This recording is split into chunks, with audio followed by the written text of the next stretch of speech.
आप देख रहे हैं विंध्य सत्ता न्यूज नेटवर्क। खबर मध्य प्रदेश के रीवा शहर से है, जहां अभी कुछ दिन पहले ही वेहान हॉस्पिटल में एक महिला की मौत हो गई थी। वहीं आज फिर प्रार्थना हॉस्पिटल में प्रेगनेंसी के दौरान डिलीवरी कराने आई महिला श्रीमती सुमन शर्मा की अस्पताल में डिलीवरी के 2 दिन बाद मौत हो गई। अस्पताल के प्रशासन द्वारा जितना भी इलाज का खर्चा मांगा गया सब दिया। बीच बीच में जब बहन को जनरल वार्ड में एडमिट करने के लिए कहा तो अस्पताल प्रशासन ने मना कर दिया और न ही उसके स्वास्थ्य की जानकारी दी गई। मृतका के परिजनों ने अस्पताल के डॉक्टरों पर लापरवाही का आरोप लगाते हुए कहा कि दवाइयों का ओवरडोज दिया गया, इससे मेरी बहन की मौत हो गई।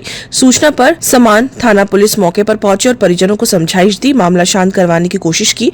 वहीं परिजनों द्वारा प्रार्थना हॉस्पिटल पर कार्रवाई करने को कहा। पुलिस ने आश्वासन दिया, उसके बाद परिजन शांत हुए।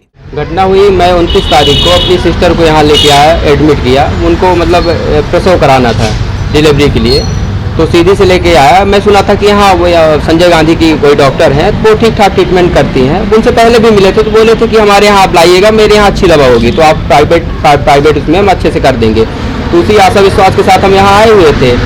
और मेरे मरीज का जो है, मेरी बहन का ऑपरेशन भी किए, वो सारी चीज़ें ठीक थी। दूसरे दिन से बच्चा हुआ, वो भी सारी चीज़ें ठीक थी। 3-4 दिन तक सब चीज़ें चल रही थी और ठीक होने के बावजूद भी ये लोग लगातार आईसीयू में रखे हुए थे, जबकि हम उनसे बार बार बोल रहे थे कि उसको कम से कम जनरल वार्ड या प्राइवेट वार्ड में शिफ्ट करा दीजिए, तो मतलब उसको थोड़ा सा रिलीफ महसूस हो। वहाँ चारों तरफ मशीनों से घिरे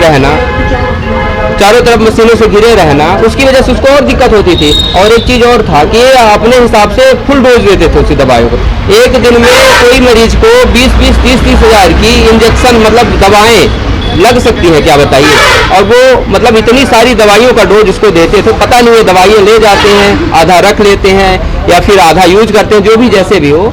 तो और जो भी था तो ठीक था। और लेकिन कल की रात को मेरी बहन सब ठीक थी, कुशल मंगल थी। डोज देने की वजह से मेरी बहन का मतलब डिलीवरी में जो डिलीवरी हुआ था उसकी मतलब क्या होता है, ब्लडिंग बहुत ज़बरदस्त ब्लडिंग हुई। सर कल ये लोग हमको अंदर रात में 2 बजे बैठा के अंदर समझाएं। बॉडी मेरी मैडम की वहीं पे ख़त्म हो चुकी थी। उसके बाद ये मेरे को वहाँ अंदर बैठा के समझाएं कि अभी 48 घंटे का इनको रिस्क है। अब मेरे को वहाँ देखने नहीं जाने दिए हैं। जब मैं गया हूँ कोई खून देखने की, खून चढ़ रखने, खून नहीं चढ़ रहा था। उसी समय मैं अपनी मैडम के यहाँ सिर में हाथ रखा, ठंडी थी वो। मैं बार बार पूछ रहा था, मेरे उसके अलावा कोई नहीं था। ये लोग इतना टॉर्चर किए हैं कि मैं अब क्या बताऊँ। मैं इसको गाली देता था। सोचिए, देखिए जिस पेशेंट की हम बात कर रहे हैं, सुमन शर्मा पेशेंट, 29 तारीख को हमारे यहाँ आई थी। पेशेंट तो हमारे यहाँ अत्यंत गंभीर अवस्था में आई थी, जिनको अत्यधिक रक्तस्राव हो रहा था। बेसिक जांचों में हमको पता चला है कि इनकी हार्ट की सर्जरी पहले हो चुकी है, जिसके लिए उनको खून पतला करने की दवाई चल रही थी। उसी समय परिजन को समझाया गया कि माँ की जान को खतरा है, यदि अभी तत्काल ऑपरेशन नहीं करेंगे तो बच्चे और माँ की दोनों की जान नहीं बचाई जा सकती। तत्काल उनका ऑपरेशन किया गया।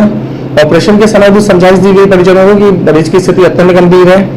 उनका जो बच्चा हुआ था, ऑपरेशन के द्वारा बच्चा हुआ, बच्चे की भी स्थिति बहुत अच्छी नहीं थी। तुरंत बच्चे को आईसीयू में शिफ्ट कराया गया और उसको तत्काल प्रभाव से मैनेज किया गया। आज के डेट में बच्चा स्वस्थ है।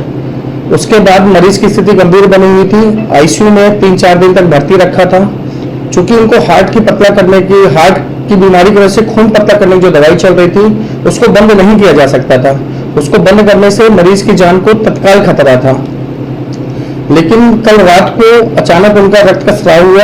रक्त का स्राव 11 बजे हुआ। हमारी पूरी डॉक्टरों की टीम आई, doctor Sonal Agarwal madam, doctor LM Singh sir, doctor Himanshu Pandey. तकरीबन 4 से 5 घंटे ऑपरेशन चला, रात को 12 बजे से लेकर सुबह 5 बजे तक।